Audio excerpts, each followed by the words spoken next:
Assalamualaikum warahmatullahi wabarakatuh. Halo anak hebat, jumpa lagi dalam pembelajaran bahasa Indonesia. Dalam pembelajaran kali ini, kita akan membahas materi yang sering muncul saat ujian. Yuk, kita mulai. Pertama, tentang materi ide pokok, kalimat utama, kalimat penjelas, kalimat padu, dan yang terakhir adalah kalimat tidak padu. Materi ini selalu muncul dalam setiap ujian. Nah, kalian wajib untuk memahaminya ya, karena kelima materi ini saling berkaitan satu dengan yang lainnya. Yuk kita bahas satu persatu. Pertama, ide pokok. Nama lain dari ide pokok adalah gagasan utama atau gagasan pokok. Dalam satu paragraf hanya ada satu ide pokok. Jadi nanti kalau ada soal yang bertanya tentang gagasan utama atau gagasan pokok, itu sama halnya dengan ide pokok ya. Ide pokok adalah ide atau gagasan yang menjadi pokok pengembangan paragraf. Ide pokok ini terdapat dalam kalimat utama. Tentunya kalian harus mengetahui tentang apa itu kalimat utama. Kalimat utama. Kalimat utama adalah kalimat yang di dalamnya terdapat ide pokok paragraf. Kalimat utama ini dijelaskan oleh kalimat-kalimat lain dalam paragraf tersebut yang disebut dengan kalimat penjelas. Nama lain untuk kalimat utama adalah kalimat topik. Biasanya kalimat utama merupakan suatu kalimat yang utuh atau bisa berdiri sendiri tanpa adanya penghubung, baik penghubung antar kalimat maupun intra kalimat. Jadi ini biasanya ya kalau kalimat utamanya terletak di awal paragraf, beda halnya dengan kalimat utama yang nantinya terletak di akhir. Sedangkan kalimat penjelas adalah sesuai dengan namanya. Namanya kalimat penjelas merupakan kalimat yang berfungsi menjelaskan pernyataan-pernyataan yang disebutkan pada kalimat utama. Penjelasannya bisa berupa rincian, contoh, maupun hal lain yang bersifat memperjelas kalimat utama. Kita lanjutkan. Selanjutnya, jenis kalimat utama dalam paragraf yaitu ada paragraf deduktif dan paragraf induktif. Kenapa hanya dua? Karena kita hanya membahas yang sering muncul di dalam ujian. Nah, paragraf deduktif dan paragraf induktif inilah yang sering muncul di dalam ujian. Apa itu deduktif dan apa itu induktif? Yuk, kita mulai. Pertama, paragraf deduktif. Pada paragraf deduktif, kalimat utama terletak di awal paragraf. Gagasan pokok atau kalimat utama dinyatakan lebih dahulu, baru diikuti dengan kalimat penjelas. Diingat, paragraf deduktif berarti depan. Oke? Contoh dari paragraf deduktif. Di sini terdapat 3 kalimat. Kalimat 1, seseorang akan diuji dengan apa yang ia miliki. Kalimat 2, ketika ia memiliki ilmu, maka dia akan diuji dengan ilmu tersebut. Sejauh mana ilmu itu bermanfaat. Kalimat ketiga, ketika seseorang mempunyai harta, maka dia akan diuji dengan sejauh mana ia mampu mendistribusikan hartanya kepada orang lain.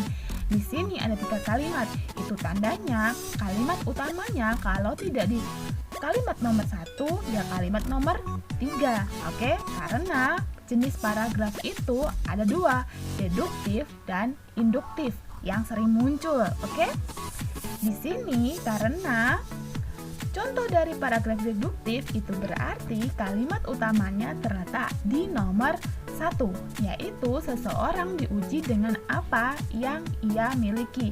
Jadi yang namanya kalimat utama berarti dari awal sampai titik. Oke? Nah, sedangkan ide pokoknya tidak jauh dari kalimat utama di sini. yaitu ujian untuk seseorang atau bisa juga ujian untuk seorang manusia. Jadi ada di dalam kalimat utama. Oke? Yang kedua, paragraf induktif. Kebalikan dari paragraf deduktif. Pada paragraf induktif, kalimat utama terletak di akhir paragraf. Kalimat penjelas disampaikan lebih dahulu, baru kalimat utamanya. Pada paragraf induktif biasanya ditandai dengan konjungsi atau kata hubung antar kalimat. Seperti oleh karena itu, oleh sebab itu, dengan demikian, maka dan yang terakhir jadi. Jadi, jika kalimat terakhirnya terdapat konjungsi, ya, biasanya terdapat konjungsi dan kebanyakan menggunakan konjungsi, itu berarti tandanya kalimat utamanya berada di belakang. Oke? Contoh dari paragraf induktif. Di sini terdapat 5 kalimat. Kalimat pertama, ini adalah pelajaran yang mesti diketahui setiap orang tua. Kalimat kedua, doa mereka sungguh ajaib jika itu ditujukan kepada anak-anak mereka.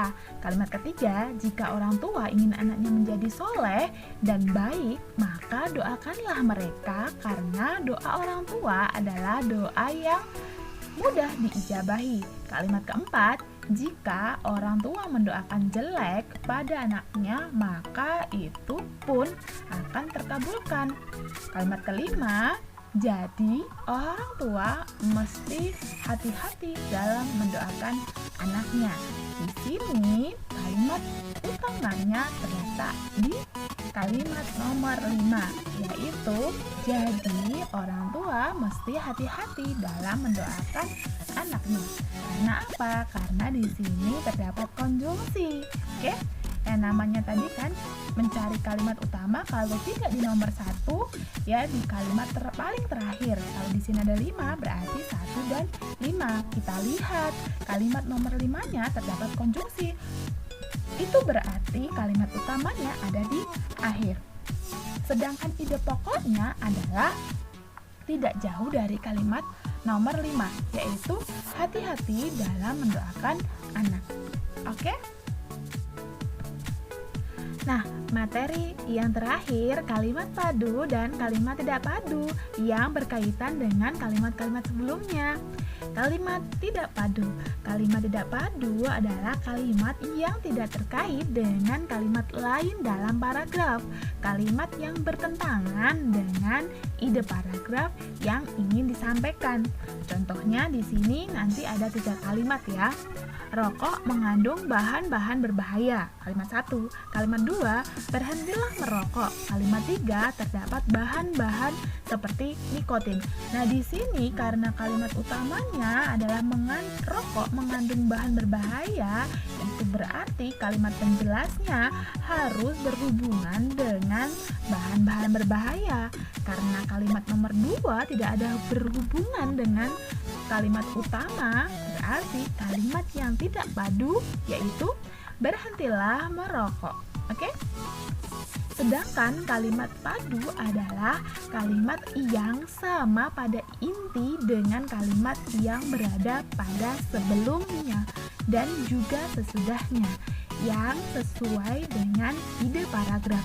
Jadi kalimat padu adalah kalimat yang sudah baik. Semuanya berhubungan antara kalimat utama dengan kalimat penjelas-penjelasnya. Oke? Contohnya, ibu membeli bunga di pasar. Bunga itu sangat indah. Bunga itu memiliki warna merah. Di sini ada 3 kalimat yang saling berkaitan. Oke? Contoh dari kalimat tidak padu. Mari kita mencari kalimat mana yang tidak padu dengan kalimat utama ya. Kalimat pertama, Nugroho sangat menyukai anime One Piece. 2, tak hanya menyukai alur ceritanya, ia juga sangat suka dengan lagu-lagu yang menjadi original soundtrack dari manga karya Ochiro Oda ini. Kalimat 3, koleksinya hingga kini telah mencapai 75 buah komik dan 750 serial animenya. Kalimat 4, Nugroho juga sangat menyukai buah anggur dan pisang. Kalimat 5, ia mengaku sangat mengagumi beberapa tokoh yang ada dalam cerita anime ini. Kalimat ke-6, dalam komunitas sosialnya, Nugroho bergabung dalam sebuah komunitas pecinta serial animasi Jepang ini. Nah, di sini terdapat 6 kalimat. Nah, salah satu ini merupakan kalimat tidak padu. Kalimat utamanya, kita cari kalimat utamanya terlebih dahulu ya. Kalimat utamanya berada di kalimat nomor. Kalimat utama itu di mana? Kalau tidak di nomor 1, ya nomor 6. Karena di sini tidak merupakan kalimat utama, maka kalimat utamanya ada di kalimat nomor 1, yaitu Nugroho sangat menyukai anime One Piece. Nah, itu kan kalimat utamanya. Sehingga kalimat-kalimat nomor 2 sampai kalimat nomor 6 di sini merupakan kalimat penjelas. Tetapi salah satu di antara kalimat nomor 2 dan sampai nomor 6 di sini ada kalimat yang tidak padu, yang tidak sesuai dengan kalimat utamanya. Ayo tebak, di mana? Oke, kalau kalian menjawab kalimat nomor 4, Nugroho juga sangat menyukai buah anggur dan pisang. Ya, kalimat yang tidak padu ada di nomor 4 karena tidak ada hubungannya dengan buah anggur dan pisang dengan anime One Piece. Oke, mudah kan? Kita lanjutkan contoh selanjutnya. Contoh selanjutnya, kalimat tidak padu agar kalian semakin lebih jelas. Kalimat nomor pertama, di sekolah baruku terdapat bermacam-macam kegiatan ekstrakurikuler. Kalimat kedua, bagi murid yang menyukai kegiatan olahraga bisa memilih klub bulu tangkis, sepak bola, voli, basket, sepak takraw, dan masih banyak lagi. Kalimat ketiga, adapun klub-klub musik seperti klub dangdut, rock, jazz, dan keroncong yang dapat dipilih berdasarkan selera musik masing-masing siswa. Kalimat keempat, semua anggota klub sangat menyukai mie ayam kantin Pak Husain. Kalimat nomor 5, di bidang olahraga, bela diri sekolahku juga memfasilitasi berbagai jenis seni bela diri, diantaranya pencaksilat, taekwondo, wushu, dan karate. Kalimat nomor 6, selain itu ada juga klub jurnalistik, fotografer, pecinta film, dan masih banyak lagi. Nah, di sini terdapat 6 kalimat ya. Nah, salah satu di antara kalimat ini ada kalimat yang tidak sesuai dengan kalimat utamanya. Nah, kalimat utamanya berada di kalimat nomor 1. Di sekolah baruku terdapat bermacam-macam kegiatan ekstrakurikuler. Ini kalimat utamanya. Sehingga kalimat nomor 2, 3, 4, 5, dan 6 merupakan kalimat penjelas. Nah, kalimat penjelas di sini salah satunya ada yang tidak sesuai. Kalian bisa tebak kalimat mana yang tidak sesuai? Ya, kalau kalian menjawab kalimat nomor 4, semua anggota klub sangat menyukai mie ayam kantin Pak Husain, maka jawaban kalian benar. Oke, karena kalimat nomor 4 di sini tidak sesuai dengan kalimat utamanya tentang di sekolah baruku terdapat bermacam-macam kegiatan ekstrakurikuler. Harusnya yang dijabarkan adalah kegiatan ekstrakurikuler. Semakin paham kan kalian tentang kalimat padu dan kalimat tidak padu? Nah, setelah kalian menyimak dan memahami materi dalam video ini, cobalah kalian mengerjakan soal yang berkaitan dengan materi dalam video ini.